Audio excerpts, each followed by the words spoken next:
जय हिंद। पिछले वीडियो में हम लोग देख रहे थे नंदवंश, और नंदवंश का अंतिम शासक घनानंद था, जिसकी हत्या चंद्रगुप्त मौर्य के द्वारा की जाती है। और चंद्रगुप्त मौर्य क्या करते हैं? मौर्य वंश की स्थापना करते हैं। उसी समय क्या हुआ था, जो सिकंदर था घनानंद का समकालीन था। तो हम सबसे पहले सिकंदर की बात कर लेते हैं, उसके बाद हम लोग मौर्य वंश की बात करेंगे। सिकंदर कौन था? सिकंदर कौन था? तो सिकंदर की अगर बात करें, सिकंदर मकदूनिया का शासक था। ठीक है, मकदूनिया का शासक था। मकदूनिया का छोटा सा शासक था, छोटा सा शासक था। लेकिन इसके सपने बहुत ज्यादा बड़े थे। इसने ठान रखा था कि ये भारत के अंदर अपना साम्राज्य कायम करेगा। इसके सपने काफी बड़े थे। ठीक है, तो ये मकदूनिया का शासक था। अगर इसके गुरु की बात की जाए, अगर इसके गुरु की बात की जाए तो कौन था? अरस्तु था। ठीक है, कौन थे इसके गुरु? कौन थे? अरस्तु थे। और इसके जो पिता थे, पिता जो थे, पिता का नाम था फिलिप। ठीक है, फिलिप। ठीक, इसके पिता का नाम क्या था? फिलिप था। और ये जो आता है भारत के अंदर खैबर दर्रे से प्रवेश करता है। कहां से? खैबर दर्रे से प्रवेश करता है। खैबर दर्रा से प्रवेश कर जाता है भारत के अंदर। जब ये भारत के अंदर खैबर दर्रा से प्रवेश करता है, इसने जो आक्रमण किया तक्षशिला पे किया। तक्षशिला का एक शासक था, जिसका नाम था, शासक का नाम था शासक आम्बी। आम्बी से क्या हुआ? आम्बी ये युद्ध हार जाता है और आत्मसमर्पण कर देता है। क्या करता है? आत्मसमर्पण कर देता है। आत्मसमर्पण कर देता है। आम्बी किसके सामने आत्मसमर्पण करता है? सिकंदर के सामने आत्मसमर्पण कर देता है और तक्षशिला जीत जाता है। कौन? सिकंदर। ठीक है, तक्षशिला तक आ चुका है। अब आगे देखते हैं, इसी में आगे अगला युद्ध होता है। इसका जो द्वितीय युद्ध होता है भारत के अंदर, वो किसके साथ होता है? राजा पोरस के साथ होता है। किसके? राजा पोरस के साथ। राजा पोरस के साथ होता है। और इस युद्ध को नाम दिया जाता है झेलम का युद्ध।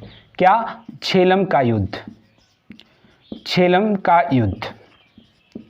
और इसमें भी राजा पोरस हार जाता है और ये जीतता हुआ आगे की तरफ बढ़ रहा था। और आगे एक नदी पड़ती है, जिसका नाम है, नदी का नाम है ब्यास।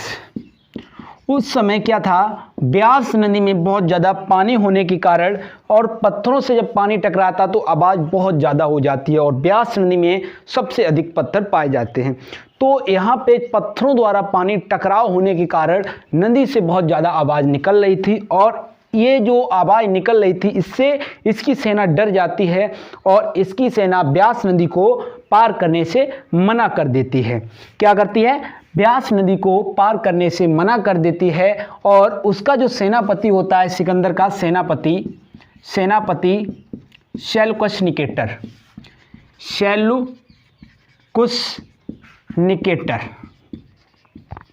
निकेटर को जीते हुए राज्यों को देकर ये वापस जाता है। और इसकी मृत्यु, और इसकी वापस लौटे समय बेबीलोन में मृत्यु हो जाती है। बेबीलोन में सिकंदर की मृत्यु हो जाती है। ठीक है, अब सेल्यूकस निकेटर की बात करेंगे। सेल्यूकस निकेटर की एक पुत्री थी, जिसका नाम था कार्नेलिया। ठीक है, याद रखना, सेल्यूकस निकेटर की एक पुत्री थी कार्नेलिया। अब यहां से समझिए, उस समय क्या हुआ था? घनानंद को चंद्रगुप्त मौर्य द्वारा हराया जाता है और मगध का राजा कौन बन जाता है? चंद्रगुप्त मौर्य बन जाते हैं। ठीक है, जो चंद्रगुप्त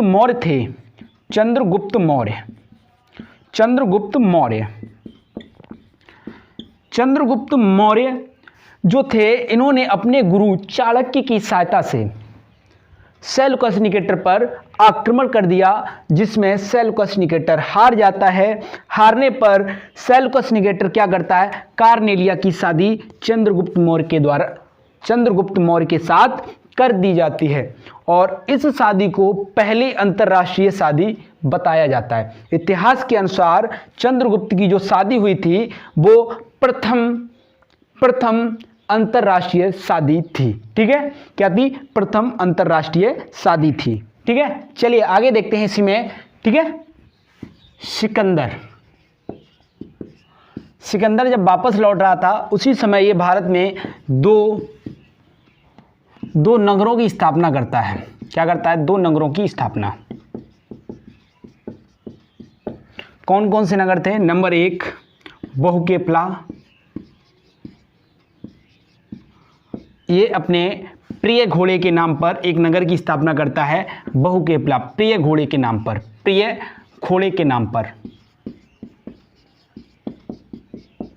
और दूसरे नगर की स्थापना करता है जिसका नाम था निकेया। जो निकेया नगर की स्थापना करता है ये अपनी जीत की खुशी में करता है। किसकी खुशी में? जीत की खुशी में।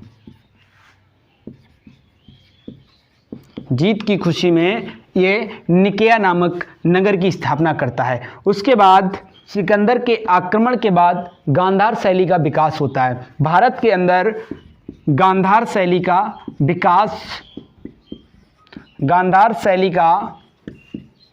विकास होता है। क्या होता है? गांधार शैली का विकास होता है। ये गांधार शैली की आती है, यानी कि सिक्कों का प्रचलन। किसका? सिक्कों का प्रचलन। सिक्कों का प्रचलन,